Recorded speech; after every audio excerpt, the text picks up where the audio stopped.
For a long time we've been able to make buildings that look good. We've been able to make cars that look very real. The level of realism goes up and up and up. With previous kind of technologies that you'd use, like facial motion capture, we didn't really ever feel that we could pull that off. You could never really tell whether someone was lying or not. With this technology, what you see is what you get. I'm always happy to help the LAPD.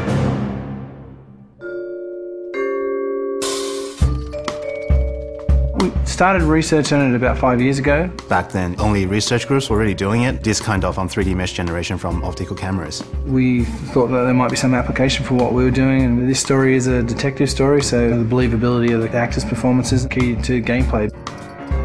That's one of the key strengths of our system. We can actually see all the subtle features that animation traditional ones just can't do. Cole Phelps, traffic. What have we got? It's really acting a scene in two parts. The motion capture and then the motion scanning. The motion capture captures all the body movements and where people look, so it gives you all of the eye lines. Regulator valve. Good find. Then we move over to this studio where an actor would typically go into makeup in the morning and then they'd have their hair done in a 1940s hairstyle. Then they'd come into a room and sit in the seat behind me, and what the rig does is capture a volume around them.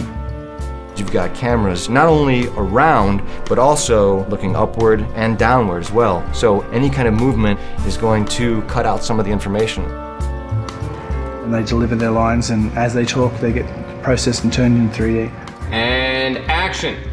So the guys' names that I've been seeing doing the repairs on the heaters, they're fully licensed and accredited. We go from 2D videos to 3D meshes. I think you're lying, Rasik.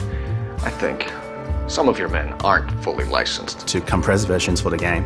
I think some of your men aren't fully licensed. You're desperate to cover your sales. The level of detail is just so high that they're just like a real person in life. You're gonna lose your wife and probably end up in the big house. I hope she was worth it.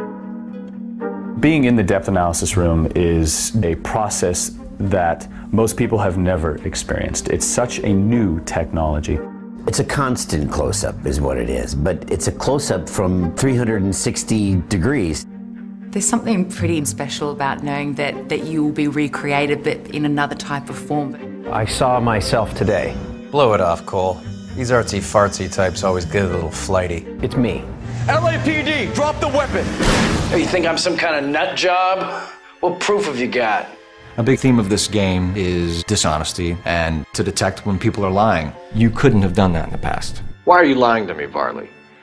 The better you are at reading people, the more things it'll reveal, and the story goes different ways if you do that. The only way you're going to get rid of me is to give me an answer. You're out of your depths here, detective, and you're asking the wrong questions of the wrong people. Having this realism really helps. You're literally talking to that person and then seeing how they behave by asking questions. Why did you kill Mrs. Terrellson? I have no recollection of the people I have killed. So what if I took a look around that car? You can't be accusing me of nothing. You've got the wrong guy.